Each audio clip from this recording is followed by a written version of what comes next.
Good morning and welcome to our dialysis cooking show. And Njeri and I today want to discuss how we can make a healthy Thanksgiving meal that will be appetizing as well as enjoyable. Today on our menu we have a cardamom and leek carrot soup. Delicious. We're going to be sharing these recipes with you, so as we talk about them, and as we fix them, you will see the recipe come up on the screen. We also want to fix Thanksgiving dressing, stuffing, as well as roasted vegetables that will have some healthy choices for you and delicious, a salad dressing to go with our fall salad, and finish with an apple tart. That sounds awesome.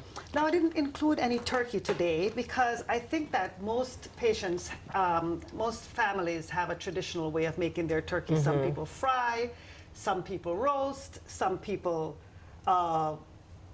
smoke their turkey. My mom always says an orange glazed. That's delicious, so yes. I agree. And my tradition is to have a smoked turkey. But now a lot of Jamaicans are jerking their turkey. Oh, really? Yes, and I hear it's delicious. I have think I'm going to try some jerk turkey this year. I'm not sure I'm going to do it, but I'm going to try it. But in any event, the turkey is up to you. The rest of the supporting dishes we're happy to show and to share with you what we have, some of the recipes that we have. Yeah, I'm excited. Let's start off with our cardamom, carrot, and leek soup. So I started by chopping leeks. Now this is the first time I made leeks. And I have to tell you, I had to make sure that I knew how to fix them right. Okay. So you want to cut your leeks so that you have just the beginning of the green stalks. Yes. You don't cook with the heavy green stalks. So you have the light green stalks and you chop them and then you wash them because there can be some dirt inside the leeks. You definitely have to wash them. I actually use leeks in my greens and I use the entire piece to the end of the white. And it still comes out really good, but it cooks down for a long time.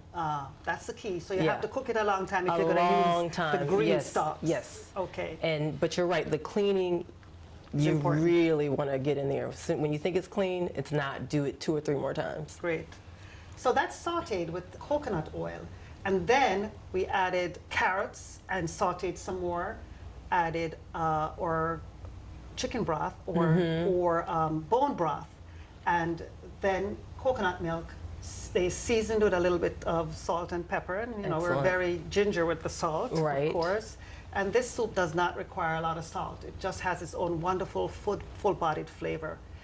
And I love this. I have to cut in here. This is an excellent recipe and an excellent choice, especially for our patients, because number one, you have the bone broth, which gives you a good amount of protein without having to eat a lot of meat. And then you also get a lot of minerals. And then the beautiful part is that you use the carrots instead of a winter squash, so it brings the potassium content down. And then I love the fact that you had the cardamom and then the full fat coconut milk and then the pepper. So the black pepper and the fat in the coconut milk allow the cardamom, the absorption rate of it and all of the different things that make it medicinal. It allows that to absorb into our systems at a greater rate. So this is an all-around beautiful dish. And then with soups, everyone can use them. So if you have poor dental hygiene that we're still working on, you can still eat it and do well and get a good amount of protein. And then, like you said, a small amount of sodium because you have so much flavor from all of the other ingredients. I think this is an excellent choice. Well, good. We talked about this actually, Njeri and I. We wanted to make sure that we had something that didn't give us too much potassium. And the carrot was a better choice than just using our winter squashes. Exactly. Now, in truth, you can always mix them together. The carrot and the winter squash can go together, and that also, in this recipe, you could do half and half, makes a wonderful soup, and it tastes just as delicious. You can puree it completely. In this case, immersion blender, sorry. And because I like a little texture in my soup, I didn't puree it all the way. Okay. So that's an option that you can use your regular blend and puree if you don't have an immersion blender. Yeah. The immersion blender is excellent for people like me. Shortcuts. I like to take shortcuts in the kitchen. So immersion blender, exactly. So if you can get it, they're reasonably priced, and as Dr. Jamieson said, it makes a big difference. Now I tell you, in the winter, a soup that's warm and filling and healthy is just wonderful. You can make these, you can keep it in the freezer to pull out on a Friday evening when you don't want to be bothered to cook. Good with idea. some cornbread or Yeah. some other just olive bread or some starch. Excellent choices. And this is the place where you will put in those different starches that kind of fill you up and give you some comfort, instead of using some of the traditional comfort foods that may bring up your phosphorus or your potassium as well. So this is an excellent wintertime choice. Great.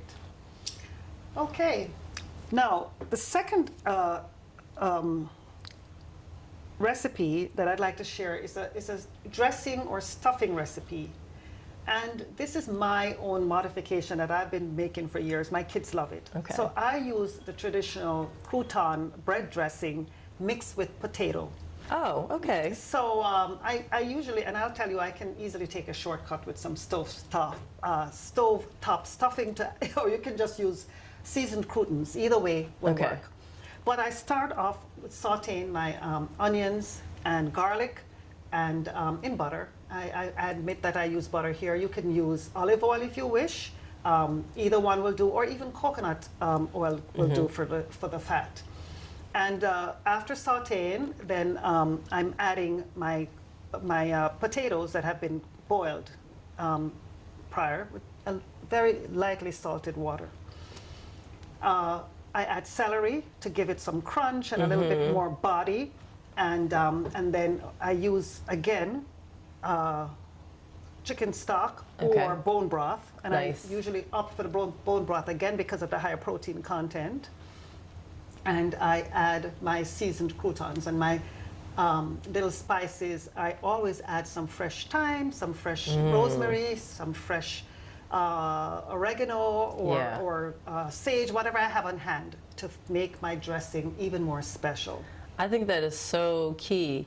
If you ever get a chance to do an experiment using fresh herbs, this would be a great opportunity to try out this recipe. And then you could couple it against using some of the dry herbs. It's a completely different experience cooking with the fresh herbs. Try it out. So I give kudos to you for really encouraging your patients to use that. But the butter, I think that's phenomenal. Butter and eggs have gotten such a bad rep for the last 10 to 20 years based on science that we now know was a little faulty. So I love the fact that you used butter, especially if you can use an organic butter that doesn't have a lot of hormones and antibiotics in it. But butter and the yolk and eggs, they have the X factor that we're always looking for in terms of supporting brain health and supporting just our nervous system. So I think it's fantastic that you actually incorporated butter into the recipe. And remember, the butter is only going to be a problem if you don't eat vegetables. And so, that's interesting. because Yes. you have this large, we already have this wonderful carrot soup that you're coupling this with, this is fantastic. Okay, great. So I can feel Yes. it's okay to have my butter. I actually enjoy butter's my Yeah. fat of choice when I'm baking and when I'm cooking because I think it brings a special flavor to your food. Yeah. Yeah. Apart from the fact that it tastes so good. We made some roasted vegetables. Now, I love to roast my vegetables. It's a do shortcut. And then I can mix and match the vegetables I want. I Yeah. can have several different vegetables for different textures. And I end up having less to wash with a delicious flavor. Now, the vegetables that I used this time were full of color Yes. because it's fall, it's Thanksgiving, and I wanted some special vegetables. Yes. So I had some purple cauliflower, some white cauliflower, some asparagus, and some broccoli. And those are green, and I added some pearl onions. Yes. So that's green, white, and for a real full flavor color for fall, pumpkins. Pumpkin. Yes. Yeah, so that dish was gorgeous, number one. I'm definitely making it this year because I've never figured out something where I can add pumpkin and where my kids would love it. I think they will love this dish. I love the purple cauliflower, the pearled onions. That combination and then roasting it, I think is so key. A lot of people shy away from cooking vegetables, or they say they don't like vegetables because I think a lot of times they don't roast. And roasting is a great gateway to eating a lot more vegetables. So that's really nice. I love the fact that whenever we talk about eating vegetables, a lot of times people think, oh, I had my salad, We want to do salad. We have all the leafy greens. We have that down. But a lot of times we forget about the colorful things. And it's the colorful things that are colorful through the entire fruit or vegetable that is key to getting all of the antioxidants that we need to just stay healthy. So basically that we're not rusting inside. Yes. So having this roasted vegetable dish is just, I think, phenomenal. And then not to mention, you did a combination, so you have your orange reddish color vegetables, which are key to make sure that you have the retinol and the natural form of vitamin A that's really, really absorbable. And then you have the cruciferous vegetables, and then the cruciferous vegetables that are low in potassium and great for our kidney patients, and that would be our cauliflower, but having the purple and the white is wonderful. And then you have the asparagus. So not only are they the cruciferous vegetables and colorful, but they have all of that sulfur, and it's that sulfur that we need, and I hate to get this really technical. No, but it's important. But it's the sulfur we need to help make the glutathione peroxidase, which is the biggest major antioxidant that our body uses to just detoxify itself. So having that on a regular basis is just a really great way to keep your health up. Well, I want to just remind our viewers that we brought all the flavor out of these vegetables because the first thing I did was that I chopped some fresh herbs and spices again. Yes. Sage, rosemary, thyme, I think I did, and garlic. Garlic goes in almost everything I make. And I muddled the herbs in olive oil. I sat it aside for about 10 minutes with a little bit of salt and black pepper, and then we combined the vegetables and roasted them. I did separate the pumpkin or the kombucha squash from the other vegetables because they kind of bake at a different rate, and I didn't want them to be overdone, green vegetables and then yellow vegetables not done enough. So you may need to separate those as you roast them, but in general, you just need to roast the pumpkin a little bit longer, and your vegetables are done in about 15 minutes because you want them crunchy, you don't want them overdone. And I arranged them on the platter to make sure that I had a full effect of the color. Yeah, it was gorgeous. Okay, so it's good to know that you can eat colorful things that are giving you the maximal health. Yes, yes. All right. Next, let's talk about our salad. Now, our salad is part of every single major meal, I think. You cannot miss by having a good salad. Salads are so easy nowadays. Grab some greens, add maybe some cherry tomatoes for color, add a little onion for flavor. You could chop some red and green peppers in. The key is the dressing, isn't it? Oh, I think so. I definitely think so. I've had people tell me over and over and over again, make sure you bring your salad in that dressing. Yeah. So the salad and the dressing that you made today are delicious. Well, our recipes, all of our cooking classes have included some variation of the salad dressing that Njeri has made available to us on the website. So today, I pretty much used the standard dressing that we have been using through our cooking demonstrations, the olive oil, the apple cider vinegar. This time I did add a little lemon, fresh lemon juice to our dressing. That's great. Garlic, again, crushed garlic. Make sure you have a garlic crusher. If you don't have one, this is something you need to invest in. And a little bit of salt, pepper, mustard, and honey for sugar to bring out the fullness of the vinegar. Yes. The And it acid. helps to really emulsify the dressing. It gives it the body of the dressing as well. That Dijon mustard. The mustard and the honey together. Yes. If you leave one out, you're probably not going to like it as much. It'll still be tasty, but the combination is really key. Good flavor. Great. I've already started the cranberry relish, and it's been cooked down now for about half an hour to soften the berries. But in the pot is a package of fresh cranberries, a half a cup of sugar, a cup of red wine, a quarter cup orange juice, a teaspoon of grated orange zest, a stick of cinnamon, and a teaspoon of vanilla. So this has been cooked down for half an hour and is all done. I'll garnish it with a little mint leaf, and it's ready to be cooled and served. Finally, the dessert.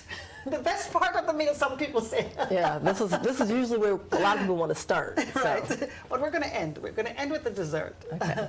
So I made an apple tart, and you can make an apple pie if you wish.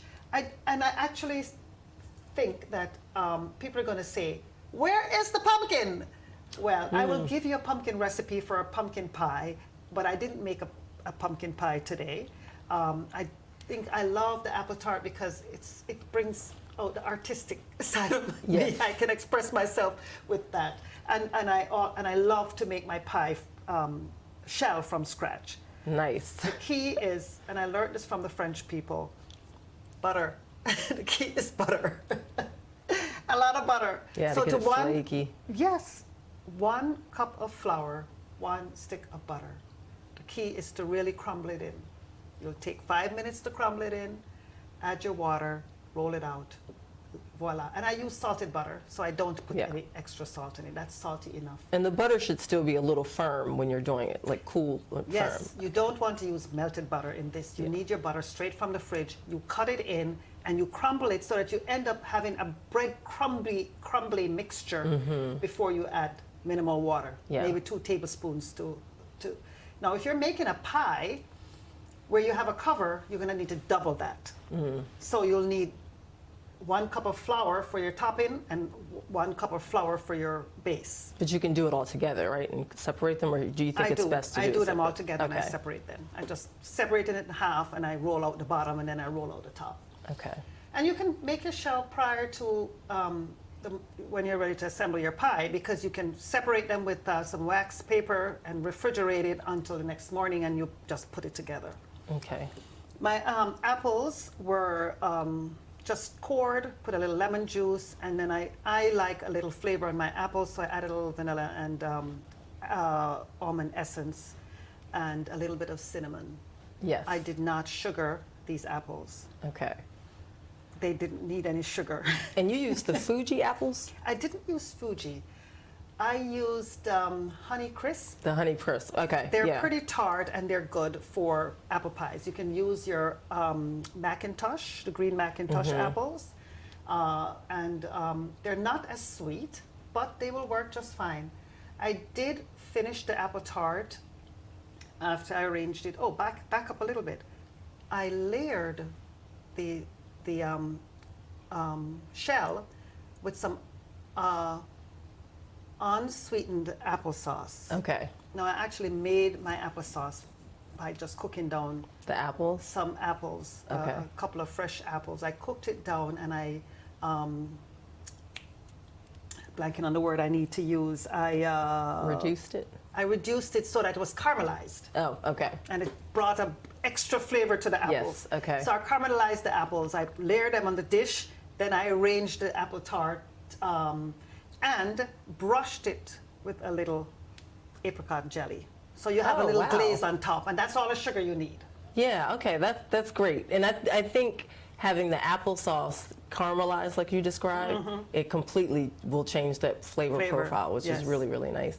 And I would actually say to you, the fact I would rather have the apple pie than the pumpkin pie, especially because we are in the Mid-Atlantic region and we're in the DMV, or Virginia, Maryland, DC. But apparently Virginia is one of the biggest apple producers in the country. So you can pick apples. This is a great place to try out, and you could maybe do a couple of different apple tarts similar to Dr. Jamieson's, using the different apples. Like maybe you could use the Macintosh, like she said, and then also the one that was in the recipe, which is the Honey Crisp. So I think that's great. The key is that you have an apple that's tart. And if you're not sure, go to the farmer's market. They will tell you which tart apples are better for your pie. Yeah. Because the better the apple, the better your pie or tart. And I'm definitely going to try. I have to try that applesauce and then the preserves of the jam? It's the apricot preserve. I just brushed it Apricot on top preserve, so that you okay. have a nice glaze. So you can serve your apple tart just like that. It doesn't need anything. But if you're an ice cream lover, if you want it a la mode, 1 little scoop of ice cream or a dollop of Greek yogurt Yeah. with a little bit of honey on top, just finishes it off perfectly. I think that's great, and I just want to add one other point, and I know everyone's going to roll their eyes when I say that. Don't forget to take your binder. Absolutely. Thank you so much for joining us today. We hope that you enjoy making this food as much as we enjoy talking about it.